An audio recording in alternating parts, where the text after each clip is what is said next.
Hello, profilers! It's time for our weekly rendezvous. The podcast where we share with you true cases of French crimes. And now, part 2 of The Disappearing Jogger. Enjoy the story.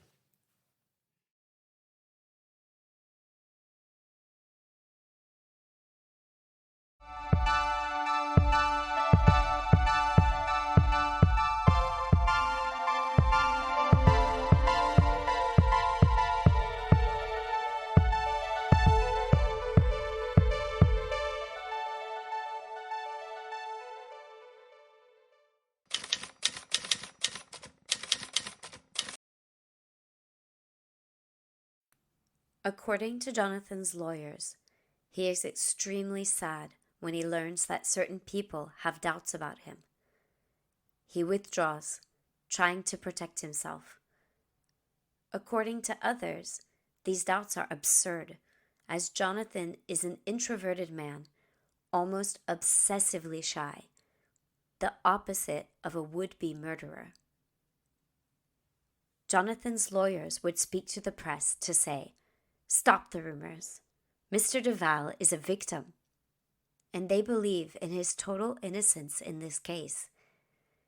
They will also be supported by Alexia's family, who do not understand the unfounded rumors surrounding Jonathan. Alexia had an assertive character, unlike him, who was very shy when they first met. He was 21, and she only 17. But Jonathan's behavior changed over the years. According to his mother, Jonathan was happy to have found Alexia. He introduced them quickly, and they made a beautiful couple. Jonathan was also very much loved by Alexia's parents. As her mother declared, Alexia accepted him. He was part of the family. The father also declares, "We loved the kid like our own son. We gave him everything. He's our kid." After 10 years of living together, Jonathan and Alexia married. The couple is described by many as harmonious, passionate, and beautiful. But some people would refute this sentiment and express that recently things haven't been quite right between them. Most notably of those is Alexia's confidant, who has received several text messages in recent months. "He annoys me. He's a hopeless case who doesn't understand anything about women, about me." Despite having a beautiful house, a beautiful wedding, she was sad. She was still missing a greater happiness, a child. But Jonathan didn't desire her all the time, as this text, sent by Alexia to her confidant, proves. "When I try to be affectionate, he pushes me away because he doesn't want to make love." In various text messages, Alexia criticizes Jonathan for his lack of virility, telling him he wasn't a man. He had erectile dysfunction and had seen a doctor to try and solve the problem, because Alexia often blamed him for the fact that she couldn't get pregnant, and she became furious. Alexia knows she's hard on her husband, but she does it to wake him up, to shake him up. But he doesn't get involved. He even refuses to talk about the problem with her. He avoids the subject completely. And she berates him, saying, "As usual, when things aren't going well, instead of fixing things, proving your love for me, you run away." For several months, Jonathan had been taking refuge at his mother's, in secret. At the end of the day, he'd spent his time at his mother's house, only returning home after 11 p.m., when his wife was already asleep. His mother questioned him, asking why he came over so often and why he stayed out so late. He was vague on the subject, saying he came home when Alexia was asleep to avoid crises. His mother then asked him, "But what kind of crisis?" He replied, "Don't worry about it." The investigators look further into the famous hysterical fits that Jonathan told them about. During the first hearing, the investigators asked if he had any marks of the violence Alexia had inflicted on him. He replied, "I have a bite mark on my right arm from yesterday morning because she had a fit." But no witness, doctor, or family confirmed that Alexia had hysterical fits. Two new elements of the investigation are about to come to light. The work van's tracker betrayed Jonathan Daval twice. First, the tracker indicated that the vehicle was in the woods where Alexia's body was found. And second, the tire tracks found at the crime scene match Jonathan's vehicle. All these factors point to Jonathan Daval's involvement in his wife's murder. A few days later, a new autopsy analysis was submitted to investigators. The expert found salad in the victim's stomach, not yet digested. This corresponds to the last meal at her parents' home on Friday evening. This means that Alexia was killed on Friday and not on Saturday morning, as Jonathan claimed, since he told the police that Alexia had disappeared on Saturday morning. Remember the text message Alexia sent to her sister on Saturday morning?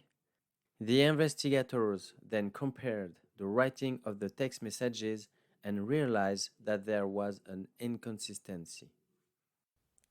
Alexia wrote all her text messages in abbreviated form.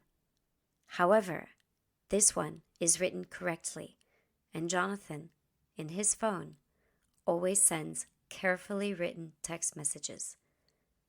Once again, new evidence comes down against him. After 3 months of investigation, the judge finally decided to arrest Jonathan. But why did he wait so long? Quite simply, because the police had created Jonathan's psychological profile. He's a liar and a manipulator. The judge and the police wanted a case that would stand up without a confession.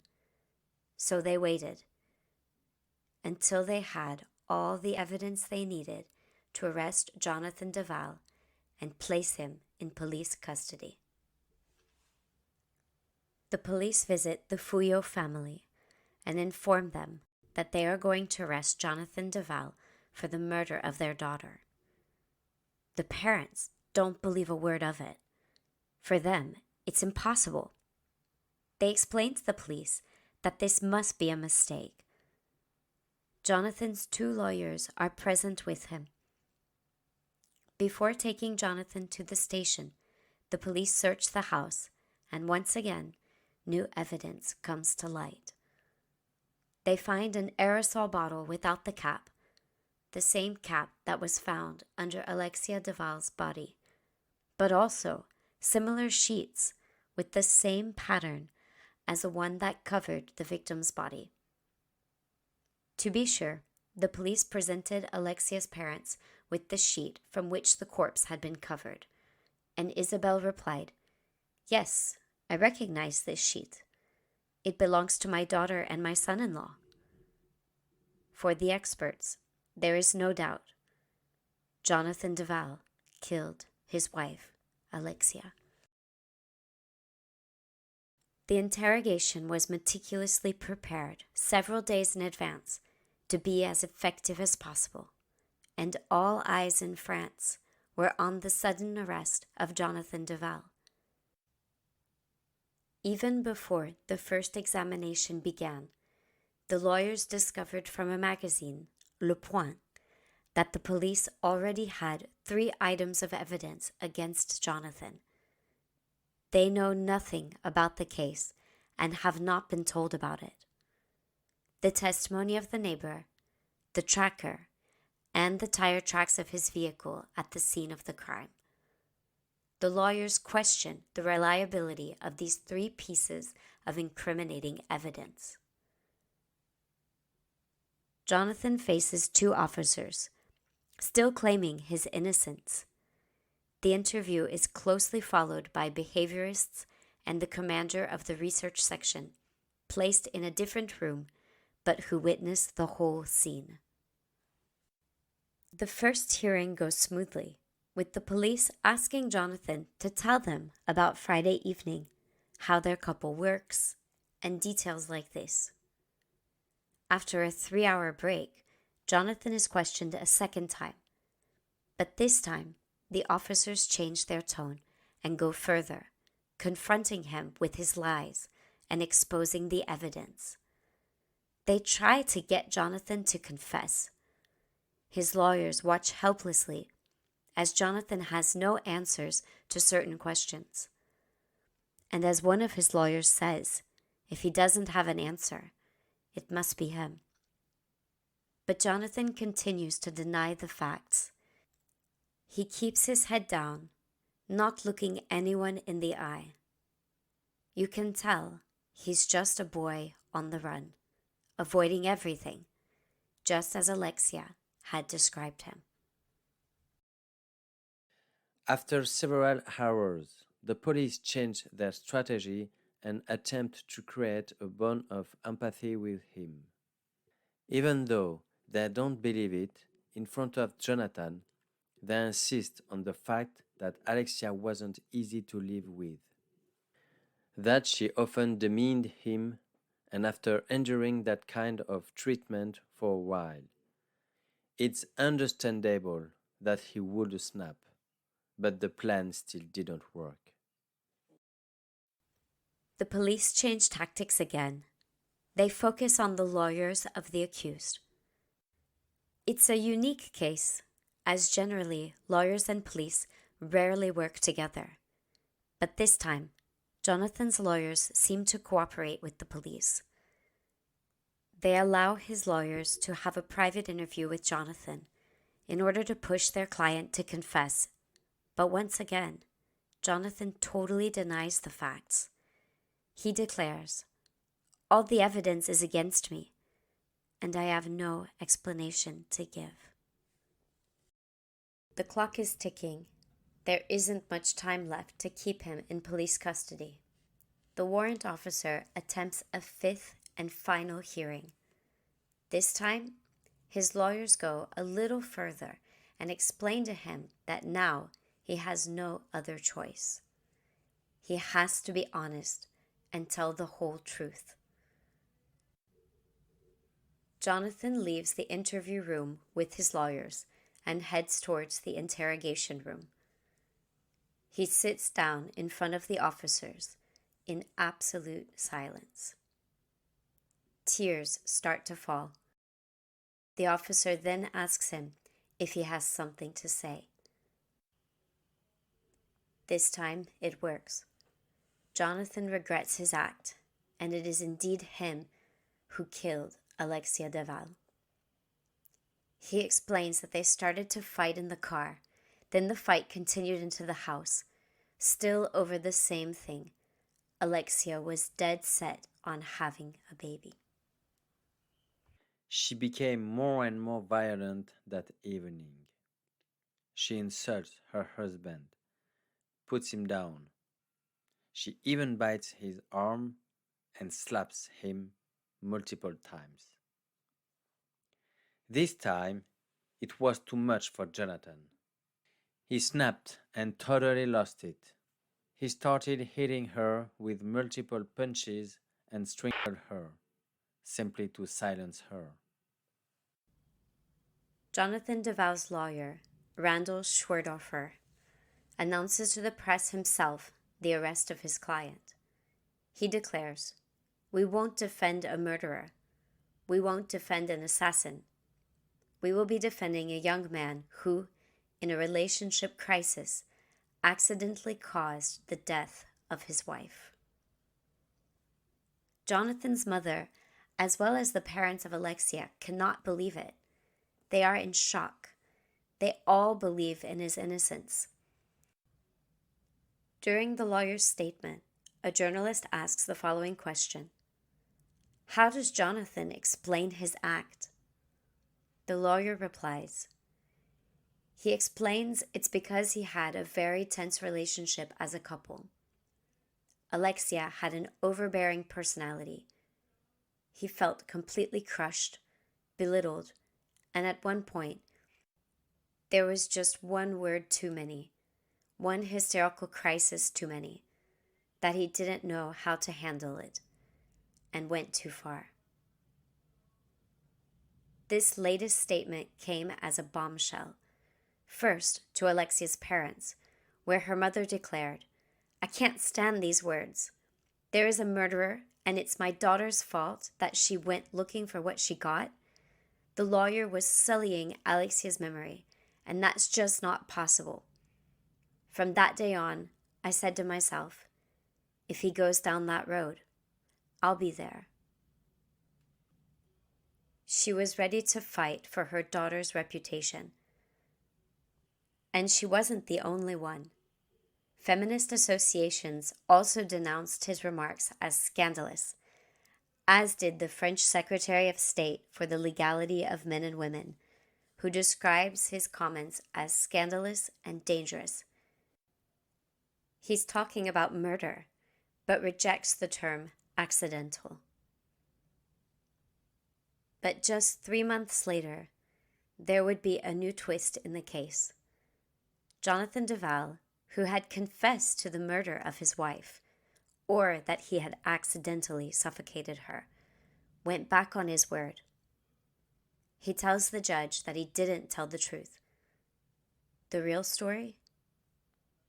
His new version is that he wanted to protect his in-laws. He retells the story of that famous Friday evening. It was the second birthday of the son of Stephanie and Gregory, Alexia's sister and brother-in-law. He says that Alexia had argued with her sister, and Stephanie's husband, Gregory, went upstairs to try and calm things down. A fight broke out, and it was him who strangled Alexia.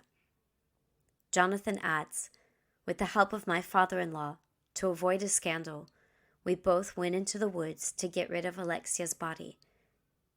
He concludes by saying that he wanted to respect the family secret, and that he didn't want Gregory, being a young father, to go to prison, which is why he invented this story.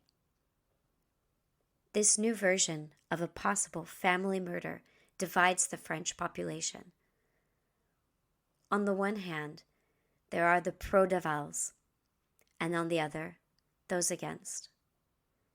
The judge asks investigators to explore this lead, Jonathan's version. The Fouillot family is in shock. They can't believe that Jonathan has just announced this story. They feel betrayed by their very own, the son-in-law they so loved and protected. Some people see Jonathan as a fragile, sensitive boy and can't imagine how he could have killed his wife. The Fouillot family, along with their daughter Stephanie and son-in-law Gregory, also decided to fight and not to let such accusations get out to the press. The plaintiff's lawyer asks the examining magistrate to bring together the Fouillot family and Jonathan Daval. This request was granted, and on December 7th, 2018, Jonathan faced, in turn, the 4 people who accused him. Confrontations between Stephanie, Gregory, and Jean-Pierre, the father, lead to nothing. Jonathan stands by his accusations. It's finally Alexia's mother, Isabel's turn to enter the room. An important fact to note: as she walks in, she looks at Jonathan and says hello. Jonathan looks at his lawyers and asks them if he can answer her. With their agreement, he replies, hello. Of the 4 people, Isabel is the only one to say hello to Jonathan. The magistrate authorizes a conversation between them, and Isabel is allowed to speak directly to Jonathan, a rare occurrence at that time. She began the conversation, looking him in the eye.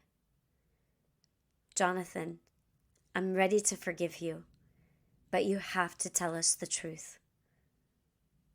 At the same time, Isabel pulls out a photo she'd brought with her of the couple's cat named Happy. She tells him that the cat is fine and talks to him about Alexia. He starts to cry a lot, overwhelmed by the photo. Alexia's mother adds, before ending the conversation, "I can't take it anymore. We've got to get through this. You understand, your accusations about my family. It's hard. Help us. We're counting on you." Jonathan breaks down completely, gets down on his knees, and tells her, "It was me. I'm unforgivable. I'm the one who killed Alexia." Isabel stands up, raising him up with her, taking him in her arms, and they both sob for several long minutes. Everyone looks on in silence. Everyone is overwhelmed by the emotional intensity of the scene. This time, Jonathan confessed to everything and is now blaming no one but himself. In June 2019, the judge decides to reconstruct the crime scene, and Jonathan is temporarily released from prison to go through the actions. Jonathan notably explains certain details. According to him, that evening, Alexia insisted that they have sex. But he didn't want to. He was looking for a way out and prefers to go for a walk. So he took the car keys, but his wife, as usual, shouted and caught up with him. She didn't want him to leave. She wanted to talk, but she didn't understand her husband's flighty reactions. She's been taking heavy medication to get pregnant, and she didn't feel her husband was invested. Alexia got angry, and the tone raised between the two. Some reproaches would be made. "You don't assume your role as a husband. I'm fed up. You're not a man." Seeing as he didn't want to hear it, he headed for the car. Alexia tried her best to take the car keys away from him. She scratched him and bit him on the arm. At this point, Jonathan exploded into violence. He hit his wife extremely hard across the face and repeatedly slammed her head against the wall. He explains that he just wanted her to shut up, to stop saying things like that about him, and for that, he strangles her for around 5 minutes. For Alexia's mother, there is no doubt in her mind. Jonathan's intention was to kill her, because, according to her, he could have stopped himself at any time before killing her. Alexia fell down the staircase, and when Jonathan approached her, he slapped her twice to wake her up. But he realizes she isn't just unconscious. She's dead. At that moment, he thought of suicide, but he didn't have enough courage to follow through. So he then sought to escape his responsibility and decided to carry the body to the trunk of his car. He comes up with an imaginative scenario to escape justice, the famous story of the missing jogger. At the moment of her death, Alexia was already wearing her jogging attire. He only added her running shoes. The next part of the reconstruction takes place in the woods where the body of Alexia had been discovered. The investigators wanted to verify that there was no other suspect and that Jonathan was capable of dragging the body on his own. He grabbed her by her feet, pulled her out of the car, and dragged her to the spot where the body had been found. So they abandoned the hypothesis that he had an accomplice. He did, in fact, act alone, but he would completely deny the facts concerning the cremation of the body. He explained that he didn't want to confess to something he didn't do. Alexia's parents, who are present at the reconstruction, beg him one last time to tell the truth. They just want to understand. They fall to their knees in front of him, but Jonathan denies it again. The examining magistrate decides to close out the reconstruction. But before this, she authorizes a short interview, exceptionally, between Jonathan and his lawyers. One of his lawyers recounts the conversation. "I think I'm stuck. Said Jonathan. I don't think I can do this. It's me, but I can't. I can't say it. I'm in denial. I can't accept what I have done because it's not like me at all. And yet, it is me." His lawyers explained to him to take a little time and to tell the truth. A few minutes later, he stands up and confesses to the rest of what he had done. He had burned the body by spraying it with expanding foam. This aerosol can was later found in his garage. On November 16th, 2020, Jonathan Daval's trial opens. This story has captivated the French public so much. The courthouse is packed with journalists. All of France has their eyes glued to this case. The plaintiffs attached the theory that this was a spontaneous crime. And if Jonathan had premeditated his act, Alexia's brother-in-law, Gregory, an engineer, studied the case file and revealed that the experts had discovered traces of anxiety medication and sleeping pills in Alexia's hair follicles. For Alexia's family, taking this medication was incompatible with her plans to have a baby. They think that Jonathan wanted to subdue her, to be at peace, that he was probably fed up hearing her talk about her desire to have children. Another point is brought up during the trial, still by the lawyers of Alexia's family. Sperm was taken off her shorts, opening up the theory that she was raped after death. Jonathan's lawyers are present during the trial and are stunned by what they hear. The coroner spent a whole day on the stand, and there was nothing to allow him to confirm that she had been drugged or poisoned, or even that she had been raped. According to the public prosecutor, who did not retain these elements, there was not enough evidence to take them into account. At the end of the third day, Jonathan is interrogated on the stand. The public can sense a fragile man, weak and tired from these 3 intense days. When he stands up, he staggers, his face pale white, and ends up fainting in the room. Once the trial resumes, the focus is on his motive. The investigation found no trace of violence between the couple. So why would an ordinary man, sensitive and loved as Jonathan was, go through with such a horrible act? Do we all have this capacity within us? Do we each have a criminal aspect inside us? The French public following this case are numerous. They are asking these questions, and they want answers. Can an ordinary and normal person truly kill? Interest turns to his childhood. But he wasn't an unhappy kid.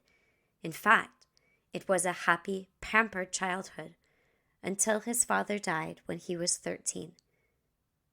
He never said anything, but from that day onward, he started having tics and other OCD-related problems. The expert psychiatrist establishes a link between this obsession and the act.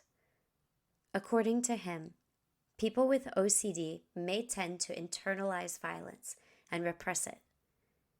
He explains that Jonathan Daval, at some point, may have completely lost his footing in the face of a situation or words he could no longer accept. For example, the phrase, "You're not a man." He might have accepted hearing it 20 times, but the 21st time, it was just one too many. It was like a pressure cooker that finally exploded. On the last day of the hearing, the lawyer asks the jury for life imprisonment. Jonathan Daval's lawyer addresses the jury one last time, explaining that this is the maximum sentence reserved for the most dangerous men and women who have done their worst to society. In his opinion, Jonathan Daval cannot be judged in the same way as a serial killer. He doesn't deserve such a harsh sentencing. The accused rises for these last words. Jonathan looks at Alexia's family, holding his hand over his heart, and says, "Sorry, sorry." After 2.5 hours of deliberation, the verdict comes down. Jonathan Daval is condemned to 25 years in prison. He accepts his sentence and won't make an appeal. Alexia's parents had the murderer's name removed from her tombstone. Alexia now rests in peace under her maiden name. Isabel, Alexia's mother, declares to the journalists, "It is exactly what I had hoped for. It's the height of our suffering, and now we have come to the end of the fight. Now we will try to rebuild our lives, to turn the page and move on."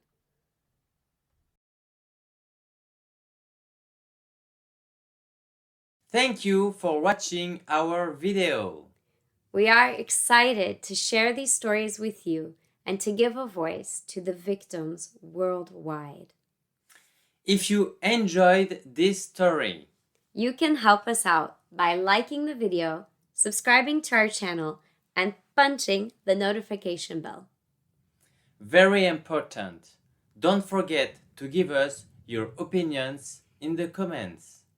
Thank you again, and we'll see you next time. Au revoir! Au revoir!